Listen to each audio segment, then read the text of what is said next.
Welcome back to Eric's Drink Whiskey. We almost forgot how to do that, but we're back. Happy fall, y'all. Howdy, howdy, howdy. It is October, which means it's time for the second annual Eric's Drink Whiskey Scotchtober. All Scotch, all month long. It's Christmas, thank God. Right. And actually, today's lineup that we have for you, we were brainstorming it earlier, and like my mouth just started watering because it's such a good one. I even had picanha for dinner. I was, just like, God, I want some smoky scotches. Smoky scotches. So we're jumping in on one of the most controversial scotches, and that is Islay. You either love it or you hate it. Most people hate it, it seems like. That seems to be the same thing for the two that we have here. And that is definitely the two that we have here. The baddest of the bad. We have our goal is today is we got a little hypothesis. We've never done this, so this is science at work. We're putting a young Islay. This is Ardbeg's Wee Beastie. It's only 5 years old, up against At least 5 years. matured Islay. Good old Lagavulin 16. Now, Eric, sorry. Go ahead. Now, you finished my point. I thought you were going to take a break. My point is to add into our disagreement on Lagavulin, but you finish your point. Well, no, and I think this highlights I've said, and it's been no secret on this show, that I like and find Ardbeg 10 to be a much better taste and value than Lagavulin 16. It's half the price, but it is 6 years younger. Now we're not comparing those two. We're going a little bit further to see what notes we can tease out of a super young Islay versus a kind of run of the mill. This is actually one of the older Islas, like in that easily findable category. Do I have that right? That's fair. So in the main lineup of Diageo's scotches, I believe the other one would be Talisker. Okay. But that's a 10-year, but it's about $70-$80. Now I will make a point on the proof. The Ardbeg is 47.4. And this is 43%. All right, so it's not going to be super huge, but just letting people know the proof wise there. So yeah, we're flirting with a little bit difference in proof. So Eric and I love smoky Islay scotches. That is our thing. That is the first scotches, the first whiskeys I got started on, and they just always will have a special place in my heart. To tell the audience real quick, we're gonna go over both of these whiskeys. Eric and I are big in price per taste per value people. So we will give our opinions based on that, not whether or not it is, something that, I mean, we know what we would buy, but this is more for our general audience. We want to make sure people are getting most bang for their buck in what their taste wants and what they're willing to buy. So I think you want to start with Lagavulin because it's the lowest proof. We'll work up. Yeah, go old to young. Let's do it. Let's hit it. Lagavulin 16, distributed by Diageo. Diageo.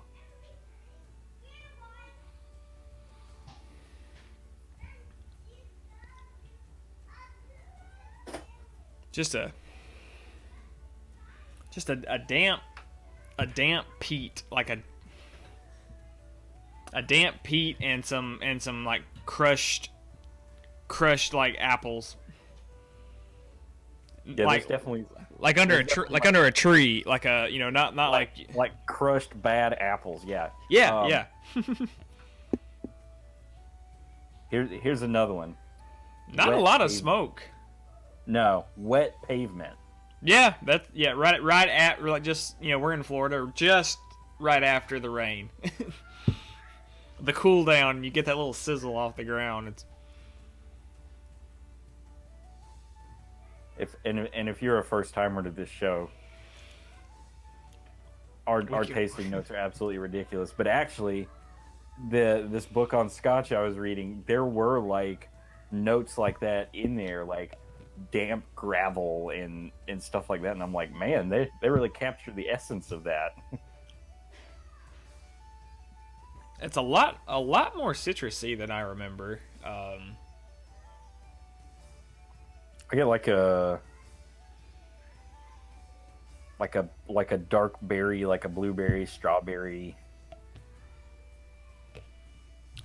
Now, for those uninitiated, Scotch does not have to follow the requirement that straight bourbon does, and no caramel coloring or additives added. So they can add color to if they want to.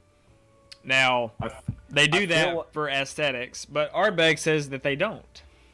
And it's pretty obvious that they don't. It looks like Right. wheat piss when you pour it out. And reason being is because Scotch's climate is not as conducive to sucking the whiskey in and out of the wood staves as the United States is. So they usually add that for aesthetics. Just an FYI. And they're all second fill barrels, so all the goodness has already been gotten out of them. You will see some of your heavily sherried will pick up some color from the sherry barrels. Like your Glendronachs, a lot of those are kind of first fill sherry stuff. Some of the Aberlours. Okay, I've gotten this note before on Islay Scotches, so bear with me. I'm gonna botch this. Mahava. That's about where I was. Yes, it's a tavern. Modge Podge. Glue? Like Elmer's glue? More like the putty. Okay. Like not a modeling clay, but like I'm Play-Doh. Kinda. It's consistency of Play-Doh, but it's like for plumbing. Okay. Yeah. Does that make sense? I get a faint whiff of that damp ash, like that just put out campfire.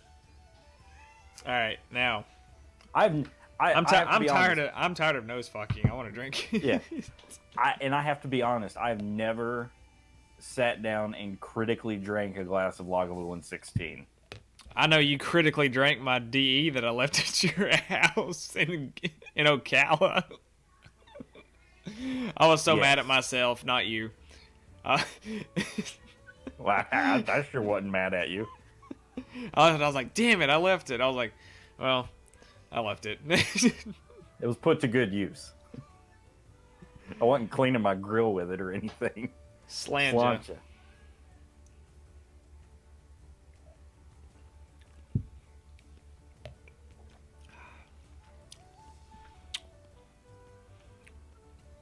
Okay. A lot more ash, a lot more smoke than on the nose. Got a pretty big body to it. That's got a little ass on it. I may have misjudged you, old friend. Yeah, it is not what I normally jump for in an Islay. Which I think is why we have the quabble that we do about Ardbeg 10 versus this one.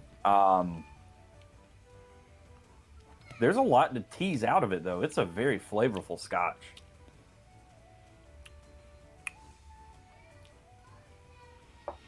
What's that kind of tarry stuff that's on the power lines? Creosote? Creosote. Creosote. I get that note. I get like almost like a burnt toast with the char of the burnt toast with just a little bit of like butter on it. It's interesting. I definitely get the like berry-y fruitiness. which God Almighty, 5 years ago, I never would have thought I'd hear myself saying that about this particular Scotch. But no, you can honestly tease it out.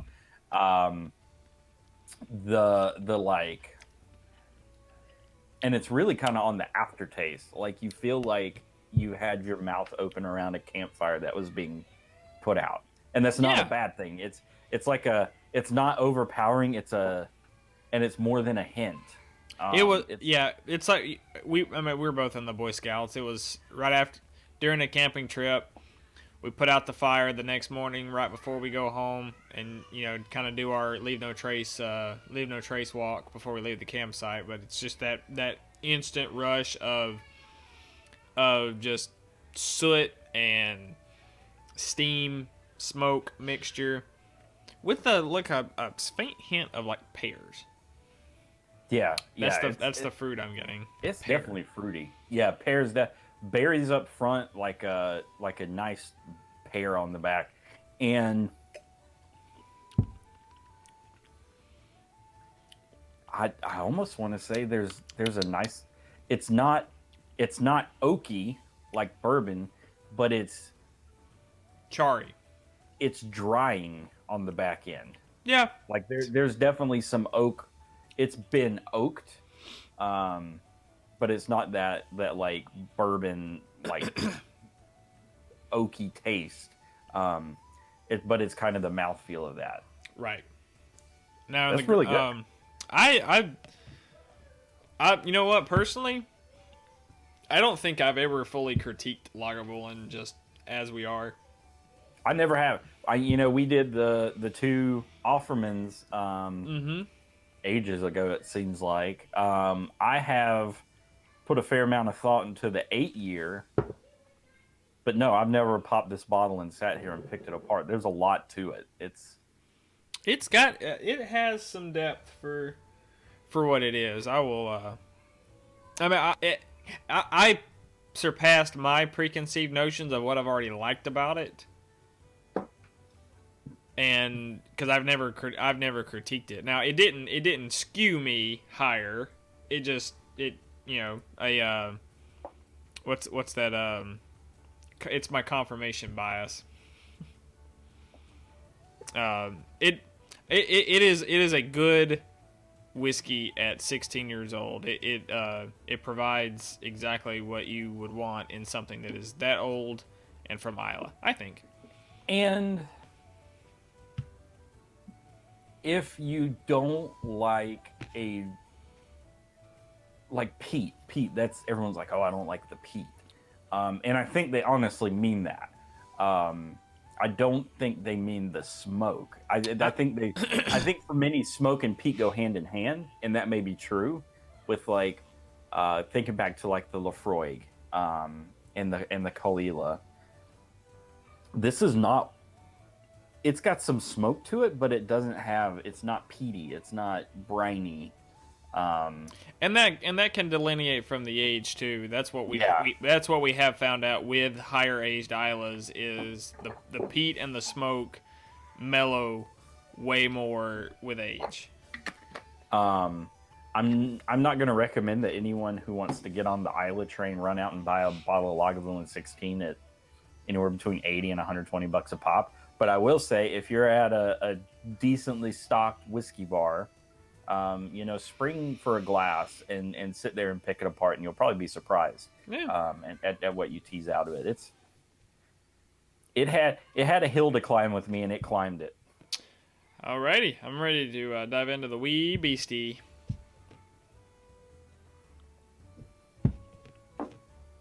This was a fun one. I can't remember when they released it. Couple of years ago, I think, maybe 2 years ago. I know we hopped on it last year. Yeah, so this is if you like the Ardbeg lineup already, God, that's a completely different whiskey. the Tintin and the Corryvracken and the Ugadol and the Ugadol. Anoa and all that fun stuff. If you've already got that, you definitely need this one. This is a fun little addition. Yeah, so it's 5 years old, and it's a little bit higher proof. It's probably going to be completely different. I just took a whiff of it, and I was just like, that is just a whole nother whiskey. Wow. Wow. Holy shit. It's Charcuterie board, man. That's what I get. yeah. And not just the meat and cheeses. Like, I'm talking about a full on appetizer. There's grapes, there's salami, there's brie. Like there's there's a little bit of brine on there, like just a saltiness. Mm-hmm. There's definitely that creaminess, which is that young barley. I get that a lot with the Ghirardelli's 97% cacao sea salt caramel. Cacao. You ever had those? Those things are phenomenal. Oh, yeah. Oh my god. So yeah, it's not as, the nose is not as complex.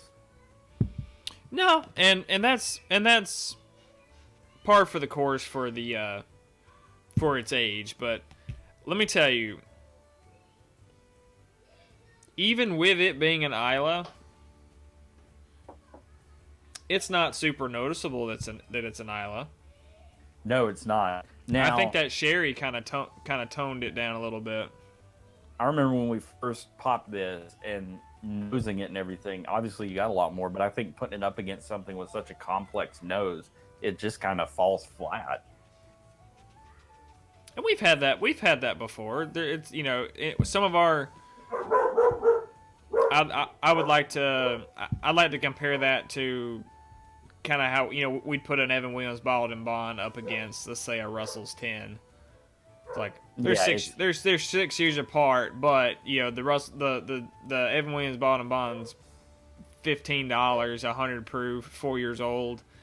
It's 3-note whiskey. It's corn, brown sugar, and a little bit of oak. It's. Well, there ain't much to smell here, so let's drink it. Oh yeah, it's oily as sin. I'll tell you that much. Not much to nose fuck in this.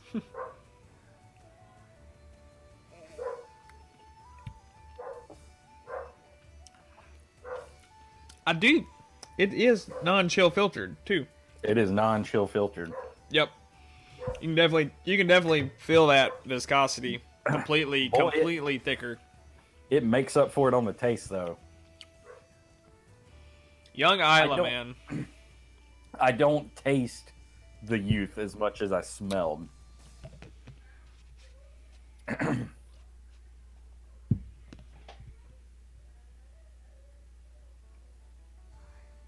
And for those on here who are new to Scotch, maybe a novice, so if it says, obviously it'll have most will have kind of the region that it's from, unless it says blended. But if it says single malt Scotch whiskey, that means the grain that they use is malted barley, and the recipe is 100% malted barley.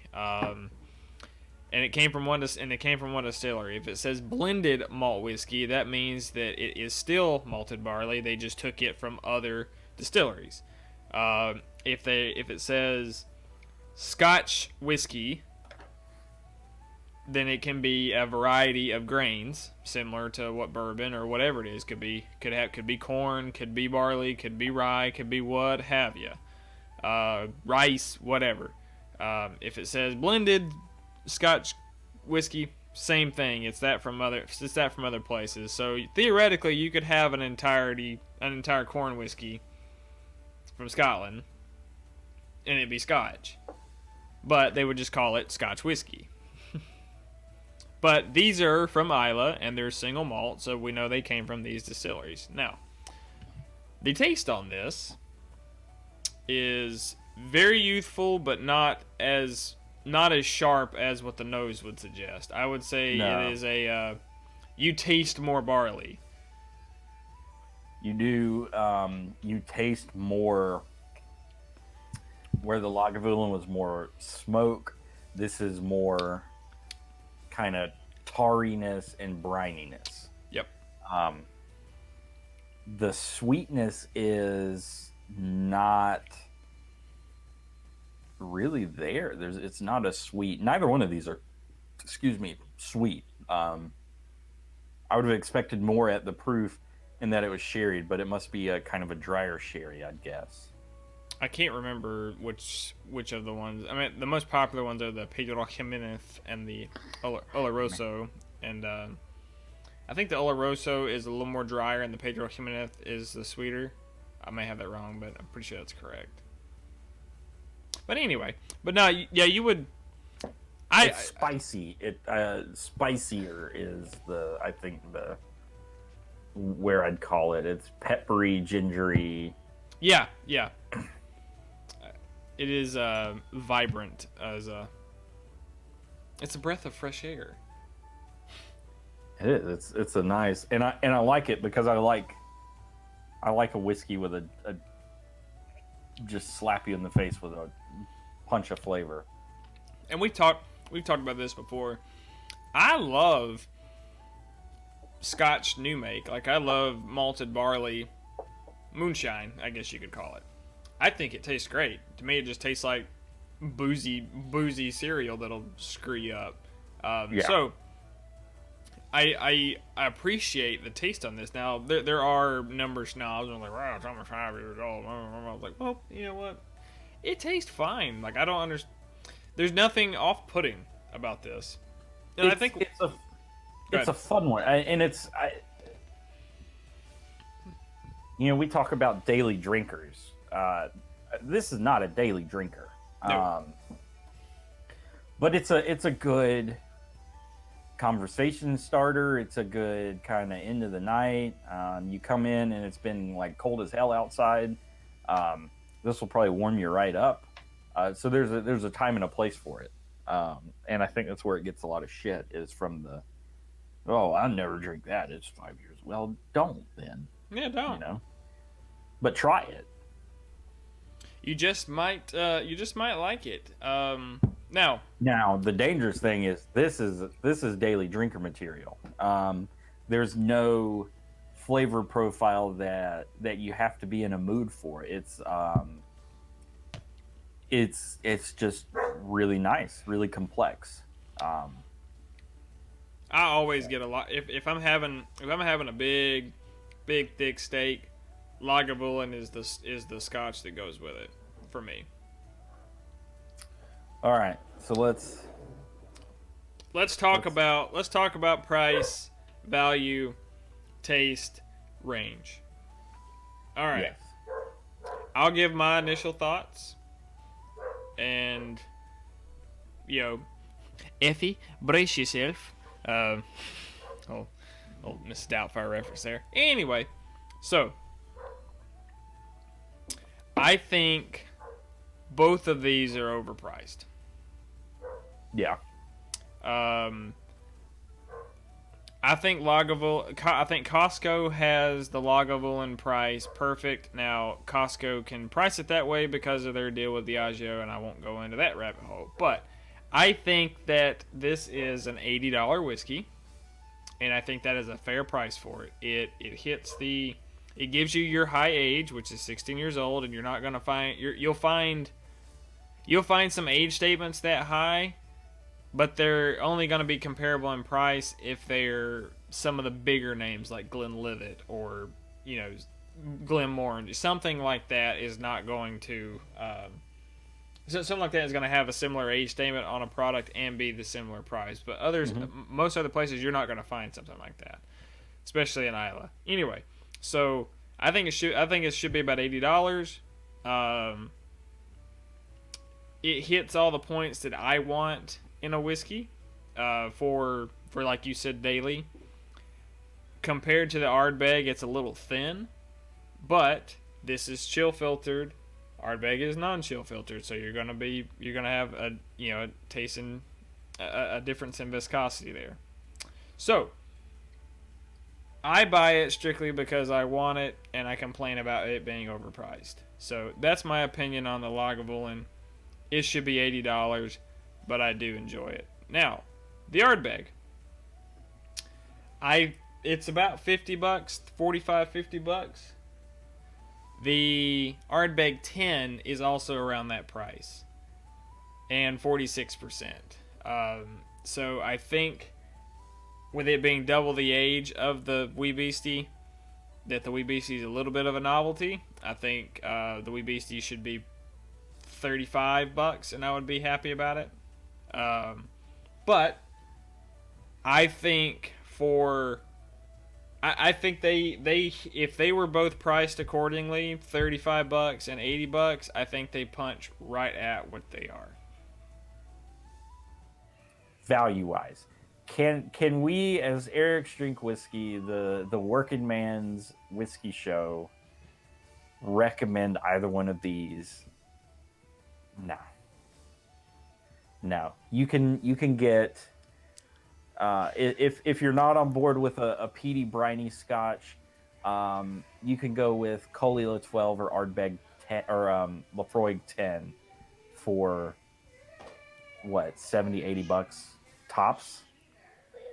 Now, price aside, young Islay versus old Islay. Depends on what you're in the mood for, really. Eric and I've always argued that with the Ardbeg 10 versus the Lagavulin 16. And I told him, I said, you can't compare those two. Those are completely different whiskeys. And you're right. And I feel like there's a time and place for both.